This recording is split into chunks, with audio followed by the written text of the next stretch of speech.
Hi, my name is Greg Jasmine. This is for SDI FTT 102 Ballistics and Ammunition. This is my first assignment. So we have a discussion on the different types of ballistics. First one being internal.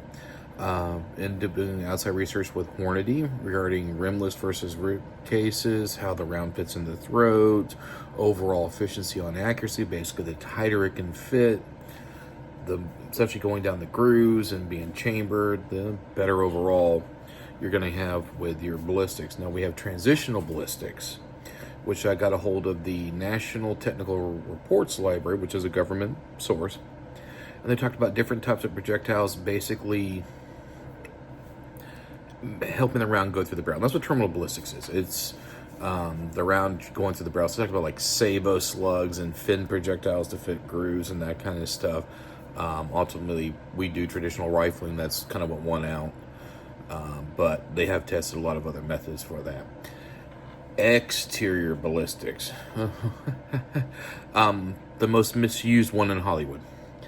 I went to Science Direct, which is basically dual spin projectile stability. And basically it is how does the bullet perform from the point it leaves the firearm right up to the point of impact. Like I said, it's falsely used in Hollywood. I remember an episode from The Unit, which is actually a pretty good show, but they're talking about, we're teaching your friends about the use of external ballistics, and they were more meaning terminal ballistics, which is up next. Terminal ballistics. I went to everydaymarksman.com. They talked about the Lagarde-Thompson test, which basically was a test done in 1904 regarding stopping power of the round, which that one ended up becoming the 45 ACP. So terminal ballistics is the ballistics of basically the impact. What is it doing to the target? There was a gentleman by the name of R.H. Kent, and he had the kinetic energy transfer theory, which, you know, if it was true, he surmised the more soldiers could carry more ammunition for lighter rifles and more effective in the battlefield using traditional full-size battle rifles. Basically, go a smaller, faster projectile that can carry more ammo. There's a lot of debate on that one. What we did have is Martin Fackler, who was a doctor in Vietnam.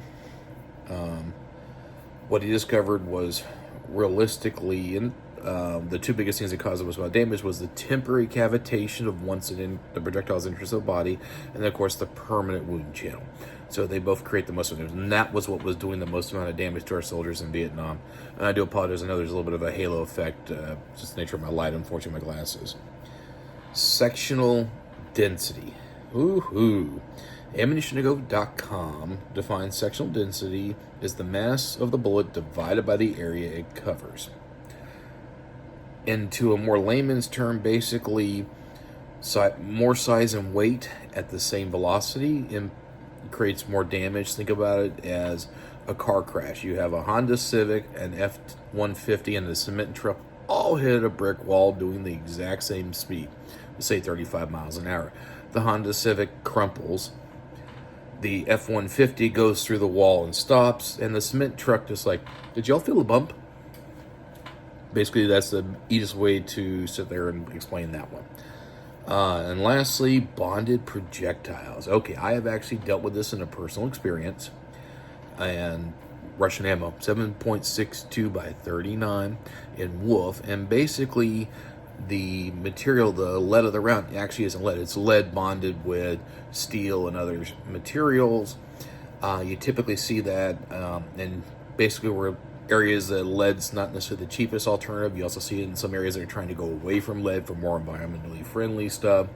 But basically, during the casting process, they actually smelt different materials in.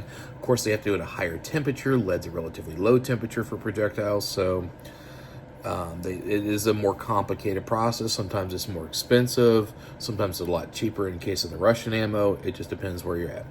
Well, that's it. Again, my name's Greg Jasmine, and see you next time.